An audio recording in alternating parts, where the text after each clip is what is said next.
if you get well from an illness, it's because God did it. Even though you miss the surgeon who did the operation or the medication that you've had. I know many alcoholics who claim that their recovery is because God got them sober. But they forget they went to 12-step meetings.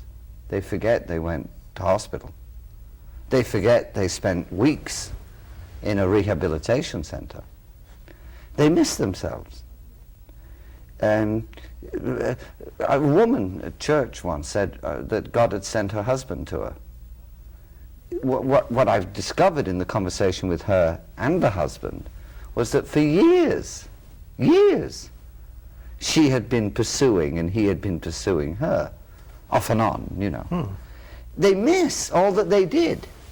All the telephone calls, all the dancing, all the dating, all the arguments, and they split and they came back together, they split and they came back together.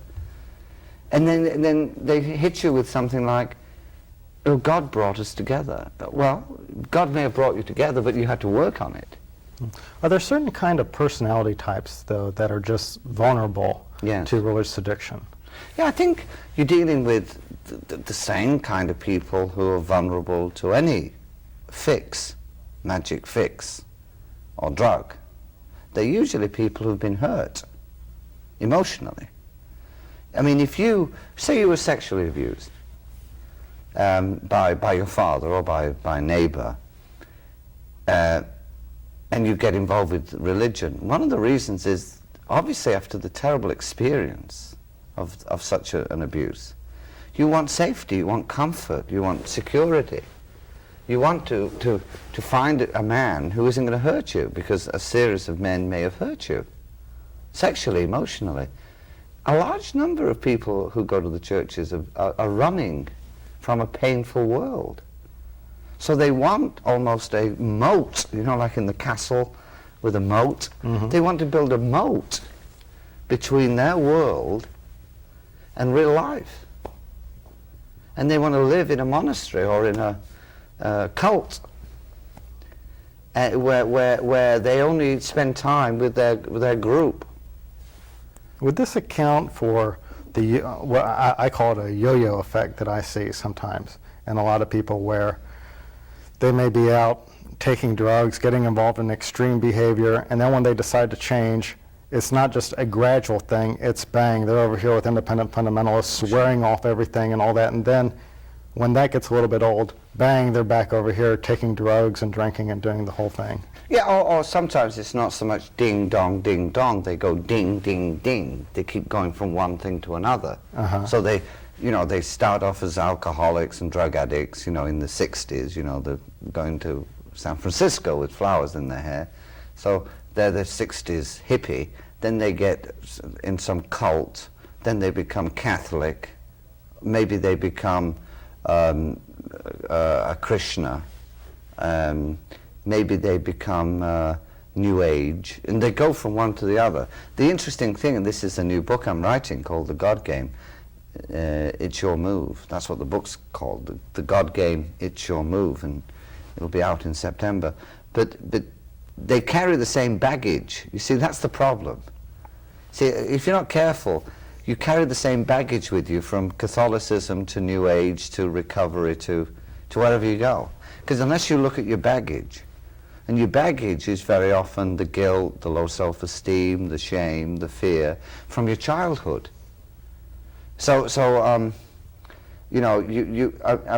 lot of priests come from very abusive backgrounds, and they kind of ran to the security of the church, and they became, heroes in the church college and became priests.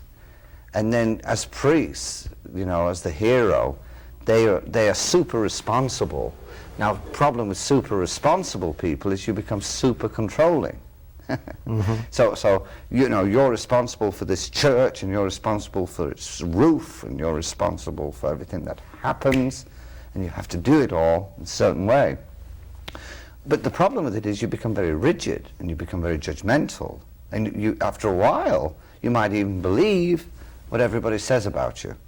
that you're God's special messenger or that you're this, and you believe the clothes, you know. I think I said to you, you know, part of the drama is that I'm dressed like this, but this is only a shirt. You can take, it's got a, people at home don't realize, but it's got a little collar, see? Yes, I can. And you I can can flick see it and it comes right off. You just slip it off, see, and then you've got just a regular shirt. Well, now that you've done that, you may have already won over some viewers. But what I'm trying to get at is that this kind of thing, see, is funny enough, is made of plastic. See, and you just flick it in, and it's made of the same plastic as the, you know, the toilet washer, you know, the toilet cleaners. It's the same sort of stuff, same plastic. Now, what I was trying to get at, though, is that I imagine that in your years of counseling people, from time to time, you may run into the fundamentalist who has a very deep anti-Catholic prejudice, and even though you are Episcopalian, they'll see that collar and they'll just think of one thing and one thing only. And so when you do something like that and you tell them, well, you don't have to call me Father Leo, call me Leo, that kind of thing. What kind of response do you get? Do you find that that's helpful, or do you find that sometimes people are just so rigid, even if you try to be their friend, that it just doesn't work?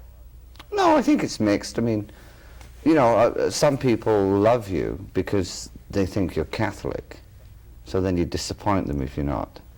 Some people hate you because they think you're Catholic, and then you tell them you're not. So then they like you, but then they wonder why you look like a Catholic. And some people, really, they don't care what you are, you just represent Jesus or God, so they're so happy. What they don't realize is that they represent Jesus. See, that's the big problem. People are always looking for heroes in others, but not in themselves. You know, why don't you become your own hero? See? Yeah. Like people come to me sometimes, Dwayne, and they say, will you say a prayer for me, Father? See? Sure, I can do that. I've done it before. It doesn't take long.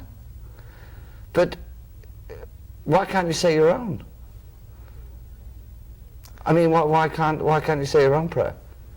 And also, if that's pretty profound. It's probably because you are who you are. Maybe they think that I don't know, it'll get closer to God or something. Well, that's exactly what they think. But does it make any sense?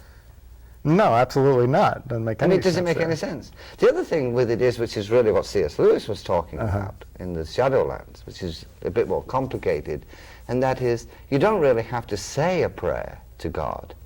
If God's God, he already knows. All right? I mean, if you say, well, let's pray for the sick in Africa. Well, I mean, are you telling me that God doesn't know that the people are sick in Africa? Right? So you say, well, then what's the purpose of prayer? Well, that's what Shadowlands was about, C.S. Lewis. It's not about God, it's about you. If I pray on Sunday for the sick, maybe I'll remember the sick, do something about the sick. See? If I pray for children who are homeless, maybe, just maybe, I'll do something about them. Well, I don't want to gloss over a lot of things here. We'll be doing another program with Father Leo, but for the benefit of those who may not be able to join us next week, we talked about a baggage sometimes that people carry when they've been abused, and it causes what you referred to as the ding-ding-ding effect, where they're always going from one thing to another. Yeah, taking the baggage with them. 5 minutes is not a lot of time to deal with that subject, but what would you suggest for people like that who do have a baggage and just don't know how to let go? Well, one of the first, and I talk about it, you know, in the book, When God Becomes a Drug, and that is to, first of all, sit down and write about what was your childhood view of God. What was it? Did you really think God was a Santa Claus? Did you really think that God was like the Tooth Fairy? Now, you may be 60 years old now, watching this show, or 40 years old, but what was your image as a kid of God? The other thing is, were you brought up with the idea that whatever you did wasn't good enough? Whatever you did wasn't good enough.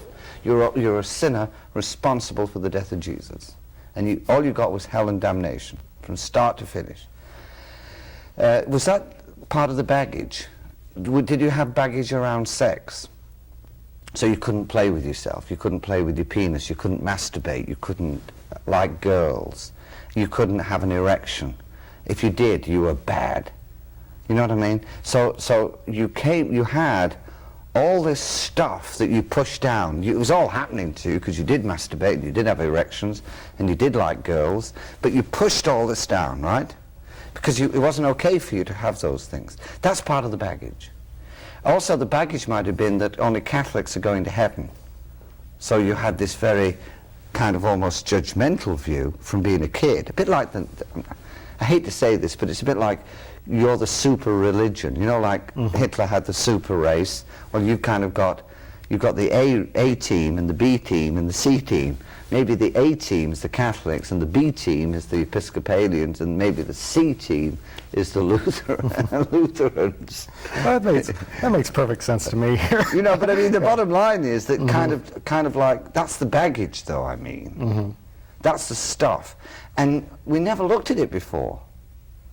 That really, most of our life, all the things that we enjoyed doing were bad. And all the things we were told were good, we had to sacrifice or suffer. So unless you were carrying your cross, you weren't really a good Christian. Now that's the baggage I'm talking about. And you can take that into Catholicism, you can take that into New Age. Because all you do is, instead of a crucifix, you have crystals.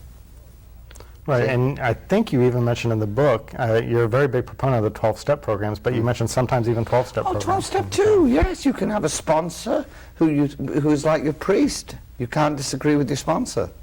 You have to do what he says. You have to read your big book.